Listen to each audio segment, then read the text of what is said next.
Hey everyone, have I here bring a video on Dragon Ball Z Dokkan Battle. In this video, we're going to be doing our full breakdown and some fun little team builds for the Dokkan Festival exclusive AGL Transforming Cell EZA. So with that, if you're new to my channel, like, subscribe, comment below, do all that good stuff.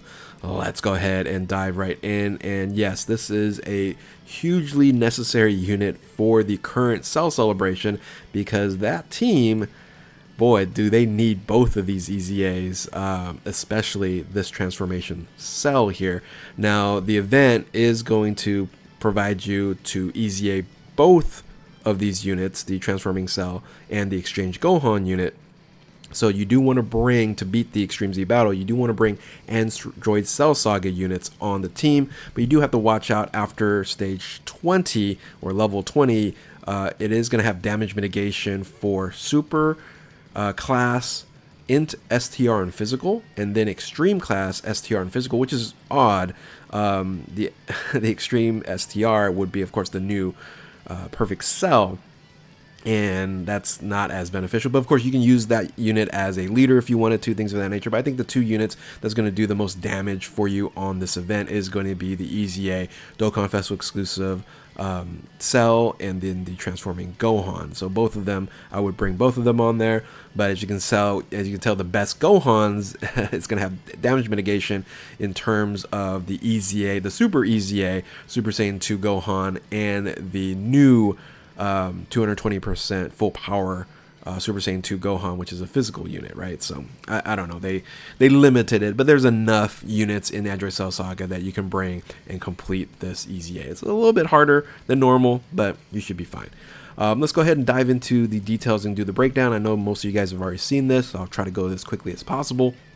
So I would say this unit here at its top tier, at its best, is one of the best. However, it is limited in the time frame you're going to be using it at its best. So we'll discuss the pitfalls of this unit here. But overall, this is a good, I wouldn't say great EZA, but it's a good EZA, but I would say great for the STR Cell team.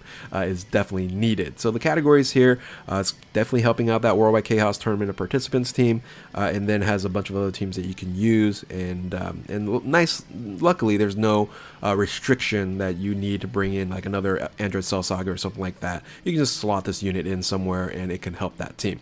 Link skills do change. You do have Big Bag bosses, which is great, but it does change. A few of these are going to change over the transformation as you get to that perfect cell. So let's go ahead and dive into the leader skill here. The leader skill is very limited in terms of Android Cell Saga power absorption at 170, and only one category, androids, that you can get a 200% boost on. So keep that in mind if you are going to run this as a leader, which as I was kind of building out the teams, there is some combinations that could work fairly well, but ultimately it is just going to be very, very limited. I don't think it would crack the top 10 in terms of best teams.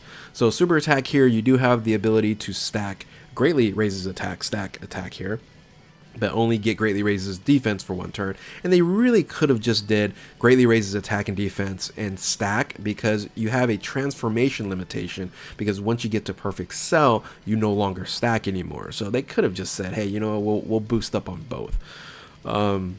I think it could have been definitely beneficial in terms of if you don't dodge, you might take quite a bit of damage, right? So especially in certain fights, it could be very, very a big issue. And then when you can't dodge, because we have, you know, events now that limit you from dodging, this unit then doesn't become as good as it currently is. So speaking of dodging, let's talk about the base effects here in the passive. It is Ki +1 attack and defense 250%, nice boost.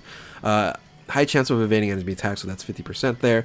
You do have attack and defense 170%, so a really nice buff with 12 Ki or more.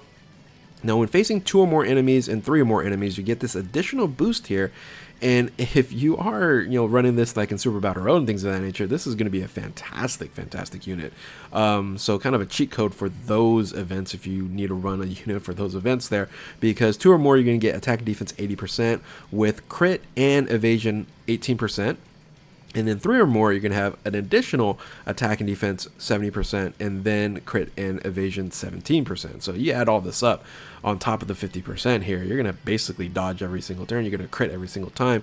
And then, of course, when you face one enemy, all that stuff falls off. Now, on top of that, when your HP is 50% or more, Key +2 launches additional attack, has a high chance of becoming a super attack. Could have been a great chance, but again, this is only going to be for a short time. You're going to continue to transform.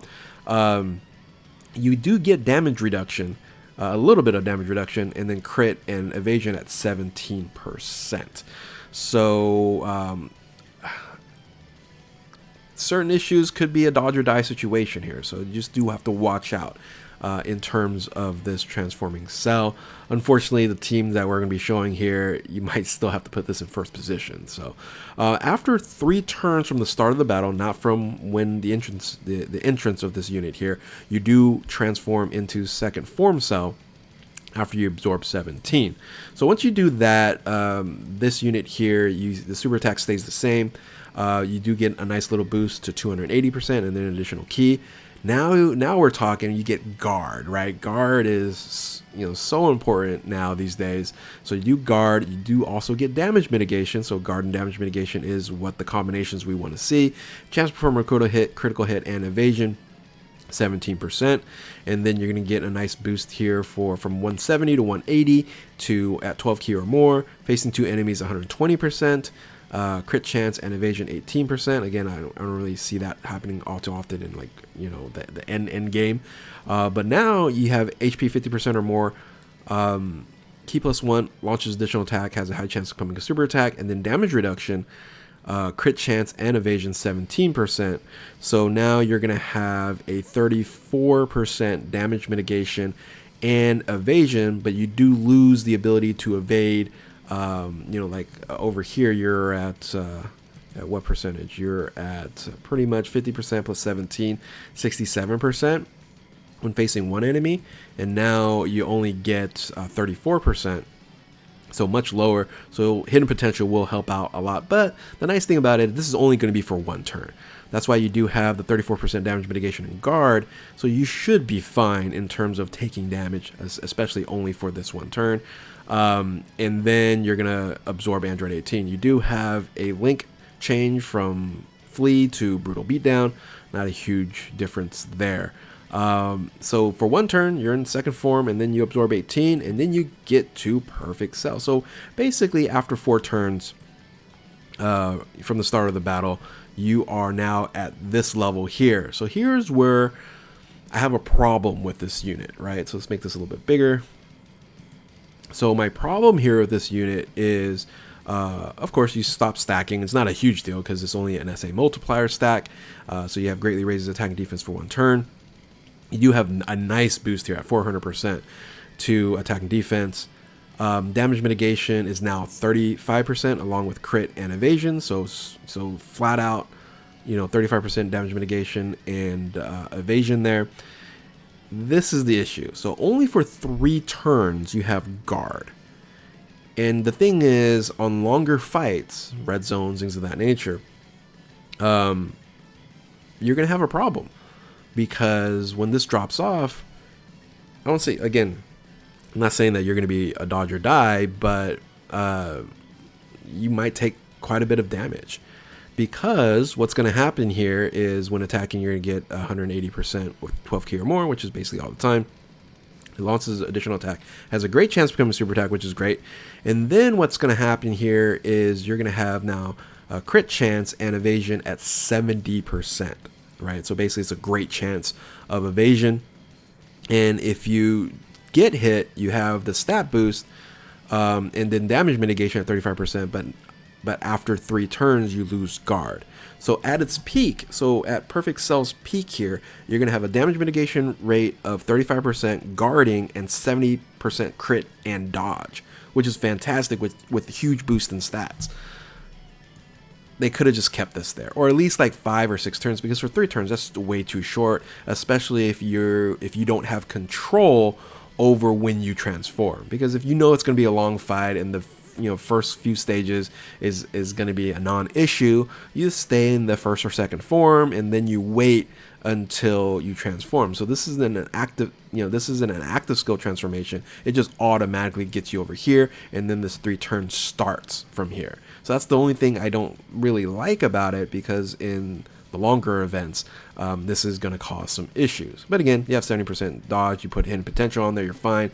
You have 35% damage mitigation, the stats are going to be very, very high. You're going to do quite a bit of damage as well. So I think they're really assuming that with the 70% crit chance and you doing so much damage, you're going to defeat whatever enemy you're going to defeat. But again, there's some long red zone fights out there. And if you get in a sticky situation, you can go into rage form. So there is a rage form when your HP is 50% or less, which you would lose this here. So you would want to go into rage form, and then your link skills do change up a little bit here as well. So when you go into rage form, that's what the art looks like, and that's pretty much the unit. I like it. It's good.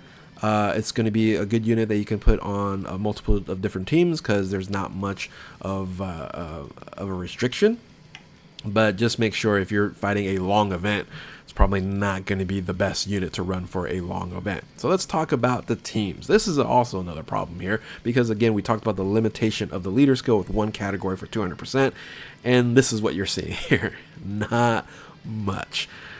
So kind of with that, we're kind of doing the team builds here. I'm like, oh, okay, we're limited, to say the least. So they really did not do androids or Android Cell Saga a huge favor anywhere in terms of this team here. So here's what it looks like. And I was like, well, who can I put as a floater? At 200%, I think you're fine running the AGL transforming cell in first position. You might have some sticky situations in terms of if it doesn't dodge well. So that's kind of how you would play it. But I was like, who are you going to put at the floaters? Right? You don't really have much options to put as the floaters in 200%. If they EZA these 2 units and they're decent, right? They're decent enough. They support and they're going to just help out. This team could get up there. Again, maybe not top 10, but maybe top 20, somewhere around there. Right now, it's nowhere near even top 20. So I'm hoping that they EZA both of these, and or at least one of them, to help build these teams up a little bit more. So when you take out the restriction of 200%, then you can go, okay, well, I'm just going to throw in some Gohans or maybe Boo, because that's part of either Android Cell Saga or Power Absorption. But again, those are running at 170%. So of course you can run the new EZA Exchange Gohan, the full power Gohan, and of course Buhan, which is a great good support unit as well, to support the cell rotations. But again, there's some other combinations you can absolutely run, which would be something like this: the combination of Android 16, int Android 16, and Exchange Gohan. That could work out there, or possibly if you can bring in the full power Gohan, still going to be only running at 170%. You can have that combination of Cell and the AGL cells going into a floater position, and then Boo still being a support. You can run maybe this kind of combination, or maybe even run a Boo combination if you like. But again, it wouldn't make sense to have a Boo team running around when you really want to have more of a Cell Android team for this leader skill. So ultimately, of course, you can run the Tournament Participants Worldwide Chaos team on here as well, but you're only going to be bringing one of those. And of course, we talked about the STR cell and the leader skill problem it has in terms of the revival. But luckily, when you're running these, you're going to also have that revival ability with that STR cell here, so that's kind of nice. And then put a bunch of Boos on the on the floaters, and you're kind of good to go, right? So. And then ultimately, I think the team that is probably the best in terms of running the cell combination now, whether it's the Super EZA Perfect Cell or the Transforming Cell, so instead of probably putting it here, I should probably put it there. This team with the Power Absorption Transformation Boost and the Buhan, this is a very, very strong team. This is in the top 10 as of recently, but I got to figure out if I unmerge it from the Unstoppable Power team. Where does it actually land? So that's going to be something to think about there. So anyway, overall, these are kind of the teams I was kind of messing around with. It's just not all that great right now. It needs definitely help on the 200%, but you can run some combinations, and this unit does run fairly well on other teams, in the game. So look out for what you want to do. If you're missing a piece, it could be a great floater unit, but not really that great for maybe longer events. Maybe you can get away with it sometimes. But anyway, I do want to have a mention. I did record the Gohan video first. Something went wrong. I don't know if I'm going to record that again. It was kind of a long video. Kind of have some of the slides. I deleted some of them. Anyway, so you might see the Gohan video. Let me know if you guys want to see it in the comment section. But with that, if you're new to my channel, like, subscribe, do all that good stuff. Thank you all for watching. Keep on Dokkaning. We'll catch you next time. Later.